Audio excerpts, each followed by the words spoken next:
As an artist, it is your job to assist and or give some kind of view into what your life was like growing up, or when you started noticing that the fame was getting to you, or even the after effects of becoming famous and finding out that you're either addicted to something or you need help with a certain aspect of your career.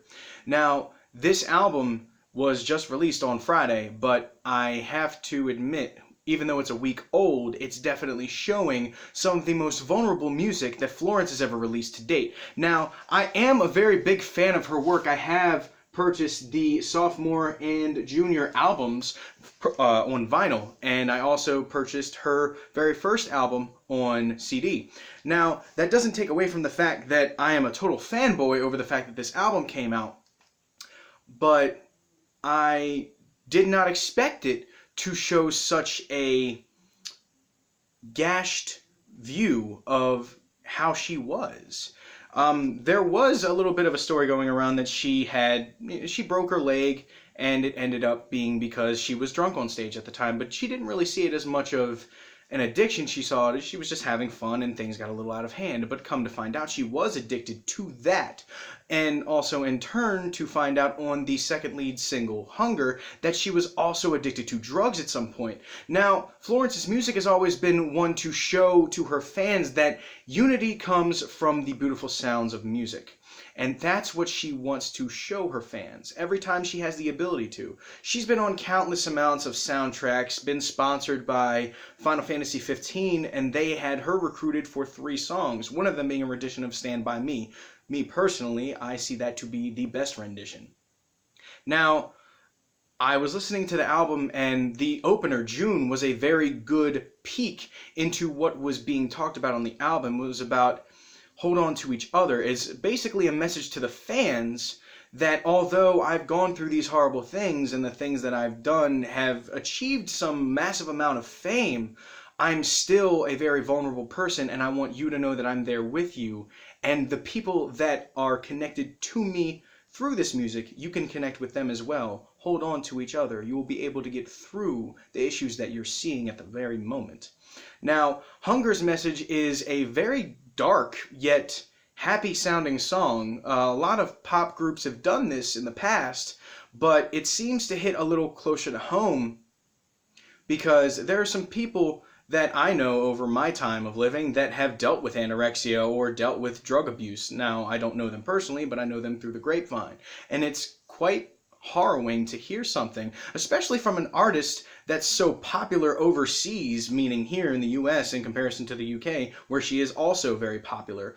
But nevertheless, it doesn't take away from the fact that the message is I struggled with anorexia and I struggled with drug abuse, and I want to try and help people and let them know that we all have a hunger. We all have something inside of us that needs to be filled, but it's not a fulfilling feeling to have it taken care of with drugs or taken care of with the emptiness of something inside of you. Now, there's another song on here called South London Forever, which is a dedication to Florence's home. And she talked about the interactions that she had. She goes past the area in which she grew up and the places that she used to drink. And this is basically just her reminiscing. This is as if you're riding through South London and she's taking you on a verbal tour. You could close your eyes and follow the places that she had passed by as she was growing up.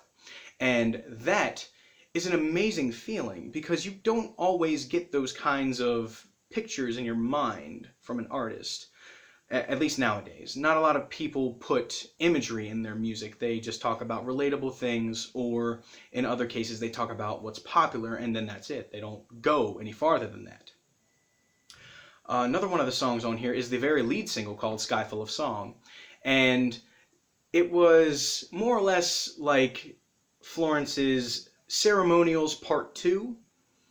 And it was very whimsical. It was very up there and open.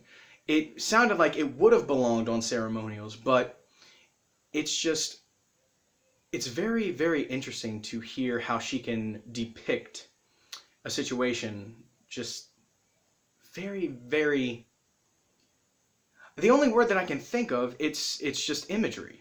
Not that many artists can sing and create an image. She's almost like she's this age's Elton John. Although Elton John has not passed, Elton John definitely respects her talent and did recruit her for Tiny Dancer, the rendition that was done, I think, this year. And I thought that was utterly phenomenal. Now, going on to another one of the songs on the album called Grace, it talks about her being either under the influence of something or another at this girl's birthday. And it's happened on more than one occasion, which is kind of strange. I don't know if that is a family member of hers or something that is like relatively close to her mother. I'm not sure, but it's just the youth and the connection of being with somebody that's in your family that you're letting them down because you're not really who you are, and you're now finding this out and you're apologizing for it. It's more or less like a come to Jesus with yourself. So I thought that was pretty interesting. Now, there's another song on here called 100 Years of Love, if I'm not mistaken. I think that's the title. And Florence has always been a very harmony-centered artist. Her harmonies are almost on point, and she has a very decent vocal range. Now, would a lot of people compare her to the likes of Adele or Beyonce? No. She has her own signature voice. She does have a wide range in her vocal, but it does not equate to something like Beyonce or Adele. Now, I don't enjoy either one of those artists as much as the populace does, but I just think that's because it doesn't really fit with me. I have a lot of respect for Beyonce, I have a lot of respect for Adele, but I don't enjoy their music the same as everybody else does. I still give them a lot of love though, because it takes a lot of gumption to put yourself in the situations that you have been put through and talk about it so vulnerably. The very last song on this album is called No Choir, which kind of blows me away. It starts off almost a cappella, and I was expecting it to be that way given the name of the song, because not that many times do you hear an artist sing uncut and just totally there. It's almost like it was a demo. And that song is just her expressing how she feels and how she wants the future to be.